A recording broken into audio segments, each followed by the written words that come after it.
In the novel A Record of a Mortal's Journey to Immortality, the human realm is vast, and its cultivation civilization is flourishing. Among the most representative regions are the Southern Heaven, the Chaotic Star Sea, and the Great Gene, renowned as a sacred cultivation land. These three regions form the main stage of Han Li's cultivation journey and showcase the basic structure of cultivation forces in the human realm. As Han Li's hometown, the Southern Heaven holds his earliest memories of cultivation. The Chaotic Star Sea is the key region where he truly rose to prominence and accumulated substantial resources, and the Great Gene represents the pinnacle of cultivation in the entire human realm, its overall strength far surpassing the former. This article aims to systematically compare the cultivation forces in the Southern Heaven and the Chaotic Star Sea, attempting to analyze their relative strengths under relatively fair conditions. It should be noted that to ensure objectivity, the following premises will be set. First, for the Chaotic Star Sea, only human cultivators will be considered, excluding the vast demonic beast forces within the region. Second, for the Southern Heaven, the protagonist Han Li will be excluded as a special variable to prevent his personal aura from influencing the overall assessment. Based on this, we will mainly compare the following three dimensions: the quantity and quality of late-stage nascent soul cultivators, the scale of mid-stage and early-stage nascent soul cultivators, and the abundance of cultivation resources such as magic weapons and talismans. Comparison of the strength of late-stage nascent soul cultivators. Late-stage nascent soul cultivators, as representatives of the top combat power in the human realm, are extremely rare in any region. Whether in Tiannan or the Chaotic Star Sea, the number of such cultivators is extremely limited, but their individual strength and status are enough to influence the balance of power in the entire region. In the Tiannan region, there are three late-stage nascent soul cultivators: Wei Wei of the Nine Kingdoms Alliance, the Old Demon of Huan of the Demonic Path, and the Supreme Young Master of the Righteous Path Alliance. These three cultivators command the three major forces of righteousness, demonism, and neutrality in Tiannan, making them the pillars of the entire Tiannan cultivation world. However, limited by the relatively scarce cultivation resources in the Tiannan region, the strength of these three cultivators is only at a standard level among late-stage nascent soul cultivators, and they have not demonstrated particularly outstanding individual combat power. Nevertheless, as regional overlords, they each possess powerful magical treasures and unique supernatural abilities, making their true combat strength not to be underestimated. For example, the Old Demon of Huan once fought against Sect Master Fang of the Yinluo sect of the Great Jin dynasty without being at a disadvantage, demonstrating that top cultivators in Tiannan, under certain conditions, have the capability to fight against stronger individuals from higher-level regions. In contrast, the Chaotic Star Sea boasts four renowned late-stage nascent soul cultivators: Ling Xiaofeng and Wen Qing of the Star Palace, collectively known as the Twin Saints of the Heavenly Stars, and Lu Dao Jixing and Wan Sangu of the Reverse Star Alliance. In terms of numbers, the Chaotic Star Sea has a slight advantage. However, assessing the strength of these four requires attention to the time period. In the early to mid-stages of the novel, Lu Dao Jixing had not yet obtained the two late-stage nascent soul puppets left behind by the Twin Saints of the Heavenly Stars after their self-destruction. While his combat strength surpassed that of the three major cultivators of Tiannan, it did not possess an overwhelming advantage. Wan Sangu, having been annihilated by the self-destruction of the Heavenly Star Twin Saints before even making a formal appearance in the story, has her true combat strength difficult to assess accurately. A conservative estimate would place her in the same tier as the three great cultivators of Tiannan. What truly gives the Chaotic Star Sea an advantage in top-tier combat power is Ling Xiaofeng, one of the Heavenly Star Twin Saints. Described as a powerful nascent soul cultivator, his strength far surpasses that of ordinary late-stage nascent soul cultivators, even posing considerable pressure to Han Li, who had reached the late-stage nascent soul realm at the same time. Ling Xiaofeng's confidence in his strength is evident in his dismissive attitude towards the Six Paths Extreme Saint and Wan Sangu. In contrast, his Taoist partner, Wen Qing, is relatively ordinary, belonging to the conventional late-stage nascent soul cultivator category. Therefore, in terms of peak condition, the overall strength of the four great cultivators of the Chaotic Star Sea is indeed slightly higher than that of the three great cultivators of Tiannan, but this advantage is mainly based on the outstanding individual of Ling Xiaofeng. It should be noted that although the Star Palace is the overlord of the Chaotic Star Sea, it does not have a nascent soul cultivator presiding over it for generations. In the original novel, Han Li explicitly stated, "Most of the Star Palace masters throughout history were late-stage nascent soul cultivators, very few advanced to the divine transformation stage. Therefore, the divine transformation stage should not be considered in the comparison. As for Ling Yuling and Nan Gongwan, their strength growth exceeded the range of their contemporaries, so they are not included in this evaluation." 2. Comparison of the scale of mid and early stage nascent soul cultivators. Mid and early stage nascent soul cultivators are the backbone of various forces, and their numbers directly determine the overall cultivation strength and war potential of a region. In this comparison, the Tiannan region demonstrates an overwhelming advantage. The main forces in the chaotic star sea can be divided into two opposing camps, the Star Palace and the Reverse Star Alliance, as well as numerous small and medium-sized sects and independent cultivator forces.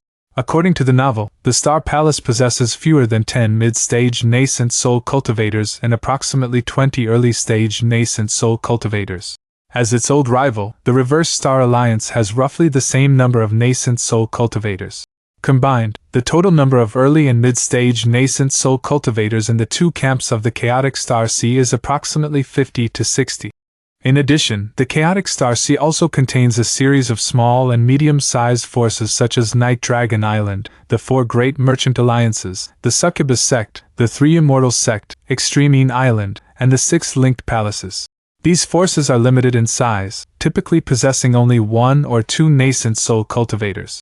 For example, Extremine Island only has 1 nascent soul cultivator, the Extremine Ancestor. If all small and medium-sized forces and independent cultivators are considered, the total number of early and mid-stage nascent soul cultivators among the human race in the Chaotic Star Sea is estimated to be no more than 100.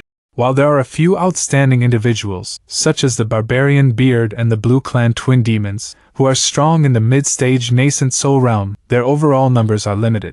On the other hand, the Tiannan region is extremely vast, encompassing dozens of countries, with numerous cultivation sects and a vast number of cultivators. According to the book, the total number of early and mid-stage nascent soul cultivators in the entire Tiannan region can reach 300 to 400, which is almost 3 to 4 times that of the Chaotic Star Sea. Furthermore, the Tiannan region has produced a large number of powerful mid-stage nascent soul cultivators with diverse supernatural abilities, such as the Old Monster Tianhan, the couple Long Han and Feng Bing, Madame Bai, True Person Shattered Soul, Old Demon Yinlu, and Marquis Nalong. These cultivators not only possess solid cultivation levels, but most also master unique secret techniques or ancient treasures passed down through their sects, have rich combat experience, and played a crucial role in the border war against the Mulan people. Therefore, in terms of both the quantity and overall quality of early and mid-stage nascent soul cultivators, the Tiannan region undoubtedly holds an absolute advantage. This is mainly due to the fact that Tiannan, as a vast continent, has a much larger population base and a more complete and diverse range of sect traditions than the Luanxinghai, which is primarily composed of islands.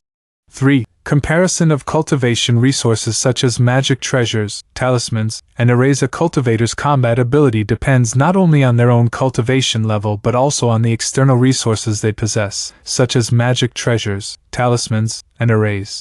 Both regions have their own characteristics in terms of the reserves and quality of these cultivation resources, but the Tiannan region seems to have a slight edge. The Chaotic Star Sea, being located overseas, boasts abundant demonic beast resources, with readily available demon cores and various demonic beast materials, giving it an advantage in the supply of basic materials for alchemy and weapon crafting. However, it lacks high-level magical treasures, especially ancient treasures and celestial-level spiritual treasures with inherited significance.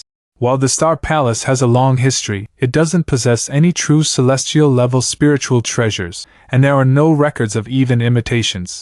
After the fall of the twin saints of Tianqing, the Star Palace was quite passive when facing the attack of the Reverse Star Alliance. Even the mid-nascent soul stage Lan Clan twin demons were enough to shock and overwhelm the Star Palace elders. This reflects the Chaotic Star Sea's weakness in the inheritance of top-tier magical treasures. In contrast, while the Tiannan region's overall resources are not as abundant as the Chaotic Star Sea's, the foundations of its various sects are extremely profound, especially in the collection and application of ancient treasures, talismans, and formations, demonstrating a significant advantage. In the border war against the Milan people, the various sects of Tiannan revealed their most treasured artifacts. The Righteous Path Alliance brought out more than 10 powerful ancient treasures.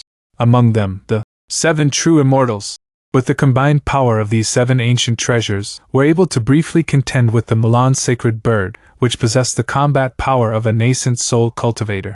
The 6 demonic sects also unleashed their full power. The Joyful Union sect unsealed the infamous Yin-Yang twin demons. The Spirit Control sect used its sect's treasure, the 3 beasts, and the Ghost Spirit sect set up the terrifying 10,000 souls formation. The Heavenly Path Alliance and its member sects also contributed various secret treasures. For example, the Luanxinghai sect presented several ancient, incredibly powerful jade talismans. These ancient treasures, talismans, and formations often possess the power to fight beyond their level and can achieve a 1 + 1 = more than 2 effect in team battles. The cultivators of Tiannan have accumulated rich experience in coordinated combat through long-term conflicts between the righteous and demonic factions and external wars, something lacking in the Luanxinghai forces, which are confined to a corner and primarily engaged in internal strife. Based on the comparative analysis of the above 3 dimensions, we can draw the following conclusions. At the level of top-tier combat power late-stage Nascent Soul, Luanxinghai holds a slight advantage thanks to the powerful Nascent Soul cultivator Ling Xiaofeng and a slightly larger number of individuals. However, this advantage is not absolute and depends on the outstanding performance of specific individuals. At the level of mid-tier combat power early to mid-stage Nascent Soul, Tiannan, with its several times larger numbers and numerous outstanding individuals, forms an overwhelming advantage. This is due to the fundamental difference in population size and the number of sects between mainland and island regions.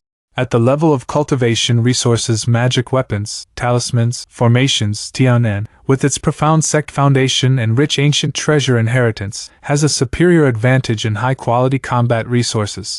While Luanxinghai has an advantage in basic demonic beast materials, it lacks top-tier treasures sufficient to change the course of the battle. Therefore, considering the overall strength of the cultivation world, the Tiannan region should be stronger than the chaotic Star Sea. This is evidenced by the performance of the Tiannan allied forces in the border war. Tiannan successfully withstood the combined attack of the 4 great divine masters of Mulan, the Mulan sacred bird, and the Yin Luo sect reinforcements without using its full strength, demonstrating its war potential and resilience. Of course, this conclusion is based on excluding Han Li and the power of the demonic beasts.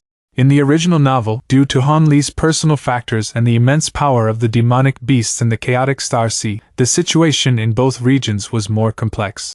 However, in terms of purely human cultivation power, the cultivation civilization nurtured by the vast continent of Tiannan surpasses the human society of the chaotic Star Sea, centered around the Star Palace, in both depth and breadth.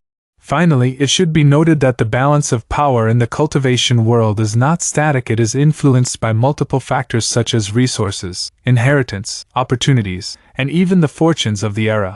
The above analysis is based only on a certain stage of the original novel, A Record of a Mortal's Journey to Immortality, and is offered for discussion and correction by fellow cultivators. In your opinion, which is stronger, Tiannan or Luanxinghai?